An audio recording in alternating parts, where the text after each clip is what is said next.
é dia 29 de fevereiro de 2012, uma data relativamente específica, porque nós estamos no ano bissexto, portanto é um ano muito diferente dos demais. Assim como nós temos aí o início do mês de março, e para nós aqui de São Paulo, da cidade de São Paulo, a grande metrópole de São Paulo, que cuidamos e trabalhamos com logística todo o tempo, nós temos uma novidade que não é muito boa. A partir do próximo dia 5, os veículos de carga, ou seja, os caminhões, carretas que trafegarem pela Marginal de São Paulo, tanto a Pinheiros quanto a Marginal Tietê, serão multados se eles estiverem circulando nos intervalos das 5 da manhã até as 9 da manhã, é proibido, bem como no horário das 7 da noite até as 22 horas.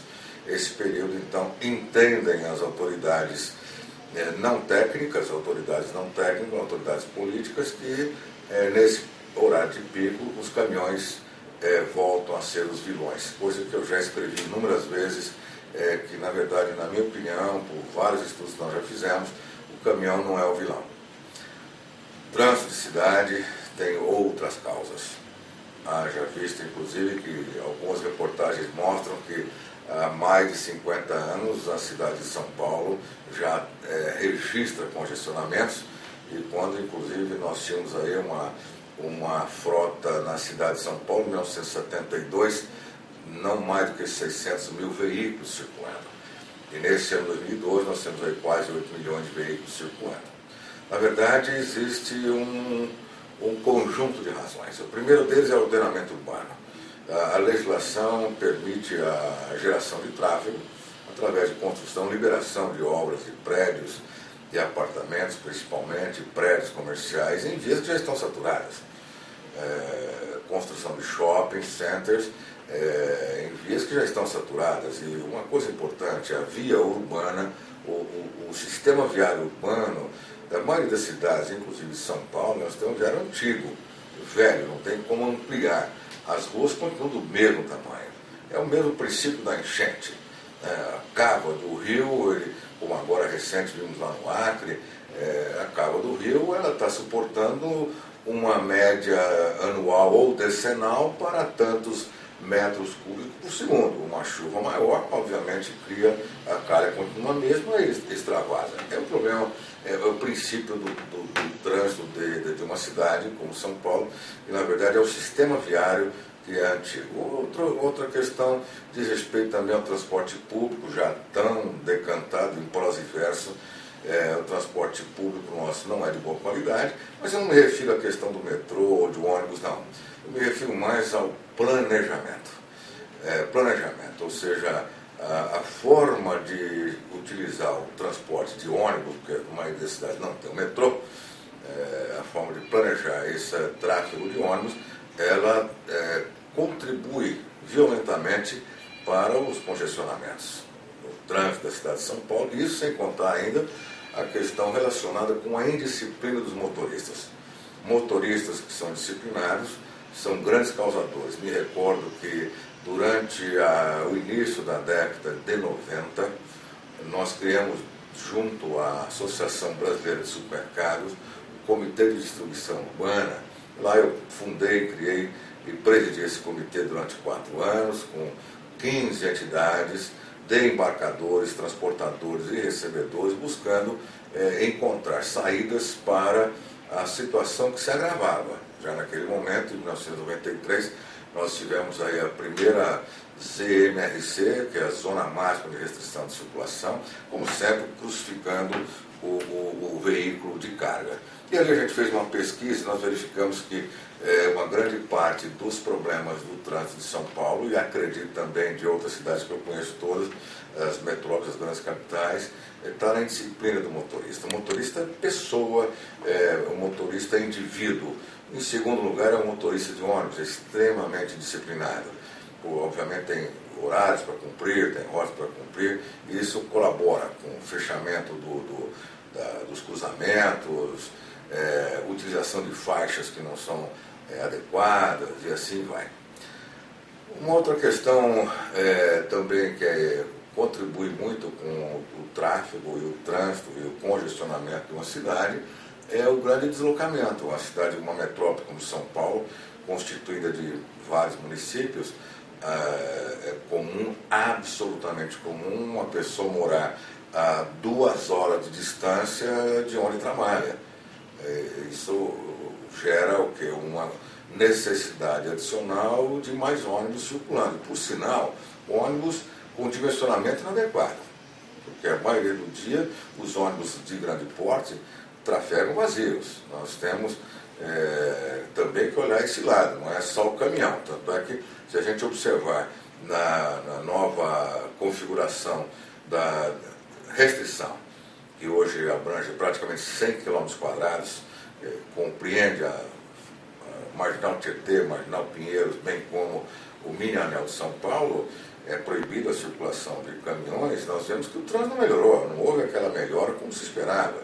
As grandes artérias de São Paulo continuam congestionadas, como a Avenida Rebouças, a Avenida Paulista, a Avenida 9 de Julho, a Avenida Faria Lima, a Luiz Carlos Berrini, elas continuam ainda. A 23 de Maio, para quem vai para o aeroporto de Congonhas, quem tem acesso até o aeroporto de Cumbica, em Guarulhos, tem sempre problema na saída para acesso à Via Dutra ou acesso até a Carvalho Pinto, Ayrton Senna, Carvalho Pinto. Quer dizer, então não houve melhora em função disso. Eu acho que isso é claro e evidente, todo mundo sabe, né? Porém, do outro lado, também eu quero destacar o seguinte: nós já antevimos isso lá. Quando, em 92, criamos esse Comitê de Distribuição Urbana, nós reunimos todos as entidades representantes das empresas intervenientes desse processo. E criamos 14 sugestões. Na época, o secretário estadual dos Transportes era o Getúlio Hanashiro, e posteriormente, dessas 14, uma delas foi transformada num decreto, e a partir dali nasceu o hoje conhecido VUC, o Veículo Urbano de Carga. O VUC, no início, quando eu concebi essa ideia, discuti com o pessoal quem fabrica veículo, quem utiliza veículo, quem fabrica implementos rodoviários, quem utiliza, como no caso da NTC, a FIRA, a FAB, essas entidades que participaram, foi duramente criticado, porque naquele momento não era tão necessário. Mas nós que trabalhamos com planejamento, como é o meu caso, nós temos que antever os fatos que vão acontecer na frente.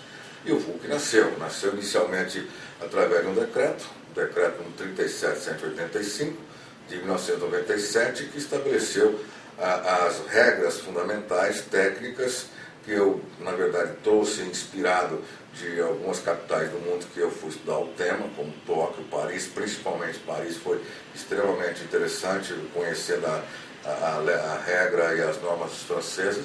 E aí nasceu o VUC. O VUC nasceu em 97, através de decreto municipal aqui de São Paulo, com a dimensão de 2,20 metros de largura e 5,50 metros de comprimento, uma média de 60 quilos por cavalo, para dar então velocidade, para que tivesse um desempenho similar que tem um automóvel.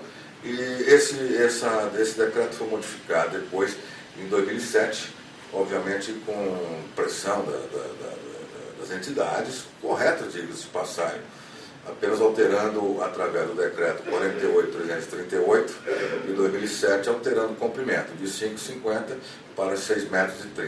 Isso, na época, foi altamente criticado, a gente compreende, mas hoje a gente observa que o VUC é a salvação do last mile, é a salvação da entrega urbana, porque, do ponto de vista de governo, nós sabemos que o nosso país, apesar de ser um regime democrático, as autoridades são políticas, elas são autoritárias. Aqui em São Paulo é um espelho disso. Prefeitos que passaram todos, Jânio Quadros, depois o próprio Gilberto Kassab, Celso Pitta, todos eles que discutiram esse tema, a gente percebe pela história da legislação que todos eles foram extremamente autoritários. E procuram sempre o caminho mais fácil. Qual é o caminho mais fácil? Sacrifica o caminhão, como se pudesse ser possível abastecer uma cidade com 20 milhões de pessoas, bares, restaurantes, supermercados, shopping centers, de uma maneira assim, não convencional, né?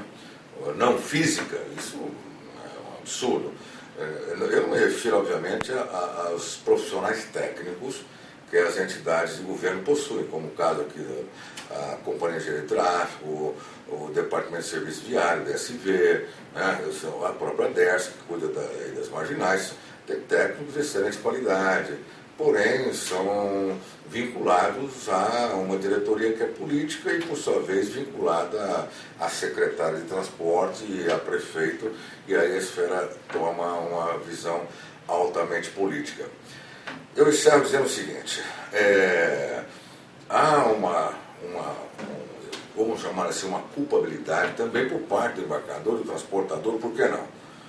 Porque deveria haver melhor planejamento da distribuição urbana, reduzindo a quantidade de entregas por rota, utilização de ferramentas georreferenciadas que permita uma otimização dessas entregas com uma frequência mais adequada, que poderia então, já em 93, 94, imaginávamos a criação de um bolsão, são pequenos bolsões em regiões da cidade que permitem então, durante a noite, a carreta de 90, de 100 metros cúbicos vir até esse ponto, desova, e durante o dia com equipamentos de pequeno porte, incluindo até mesmo uma motocicleta cargueira, fazendo a capilarização.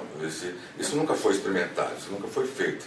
Assim como nós tínhamos já previsto ao final das rodovias que dão acesso a São Paulo, isso também pode valer para as outras cidades, pontos a gente chama de truck center, centros de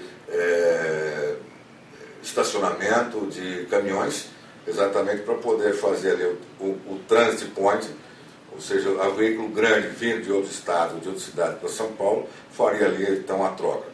Nada mais simples do que copiar esse conceito do transporte aéreo. Um Boeing 747 vem de Nova York para São Paulo e daqui as pessoas que vão ao interior tomam aviões de menor porte para poder fazer essa capilarização. Esse é o princípio, é o mesmo.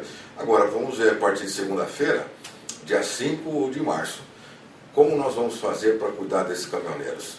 Como que vamos cuidar para que esses veículos fiquem parados ao longo das rodovias nesse intervalo? Como vamos fazer para que eles possam se programar, saindo de Porto Alegre, saindo de Curitiba ou saindo de Salvador para acessar São Paulo nesse horário, nesse período que ele não pode entrar pela cidade?